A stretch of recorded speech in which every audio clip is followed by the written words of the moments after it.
সিরিয়ার সাবেক president Bashar আল আসাদ সরকারের ঘনিষ্ঠ মিত্র ছিল ইসলামী প্রজাতন্ত্র ইরান।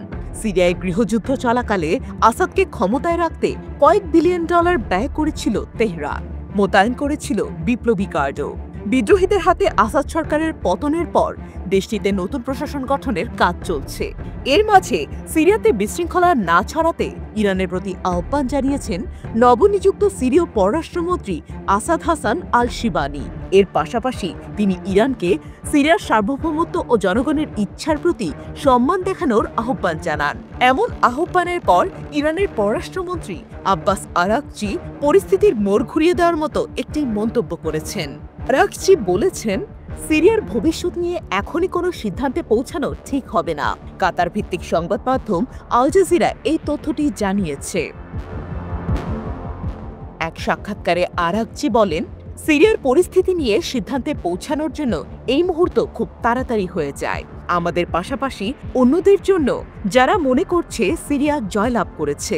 এর আগে আসাদ হাসান আল শিবানি ইরানকে সতর্ক করে দিয়ে বলেছেন, সিরিয়ায় অস্থিতিশীলতা ছড়ানোর জন্য তাদের দায়ী করা হবে। সামাজিক যোগাযোগ মাধ্যম এক্সে দেওয়া এক পোস্টে শিবানি বলেন, ইরানকে অবশ্যই সিরিয়ার জনগণের ইচ্ছা ও দেশের সার্বভৌমত্ব এবং নিরাপত্তাকে সম্মান করতে হবে। আমরা তাদের সিরিয়ায় অস্থিতিশীলতা ছড়ানো থেকে সতর্ক করছি। তবে তিনি স্পষ্ট করেননি কোন মন্তব্যের প্রতিক্রিয়ায় তিনি এই বক্তব্য দিয়েছেন।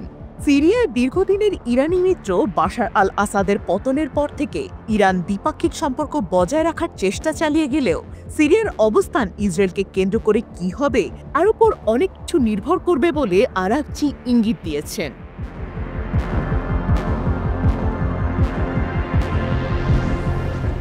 এদিকে ইরানের সর্বোচ্চ নেতা আয়াতুল্লাহ আলী খামেনি কিছুদিন আগে সিরিয়ার সাম্প্রতিক ঘটনাগুলোকে যুক্তরাষ্ট্র ও ইসরায়েলের ষড়যন্ত্র হিসেবে অভিহিত করে বলেছিলেন, সিরিয়ার যুবকরা তাদের ভবিষ্যৎ রক্ষায় কঠোর অবস্থান নেবে এবং ইনশাল্লাহ সফল হবে।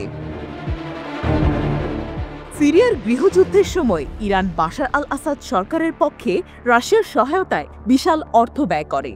কিন্তু আসাদ সরকারের পতনের মাধ্যমে ইরান নেতৃত্বাধীন প্রতিরোধ জোটের গুরুত্বপূর্ণ সদস্য হিজবুল্লাহর সঙ্গে সংযোগ স্থাপনের সড়ক পথ হারিয়েছে।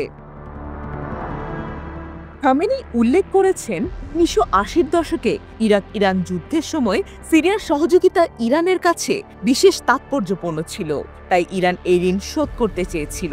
তবে সিরিয়ার নতুন নেতৃত্ব ইরানকে আন্তর্জাতিক আদালতে নিয়ে গিয়ে ক্ষতিপূরণ দাবি করতে পারে বলে অজ্ঞাত সূত্র জানিয়েছে।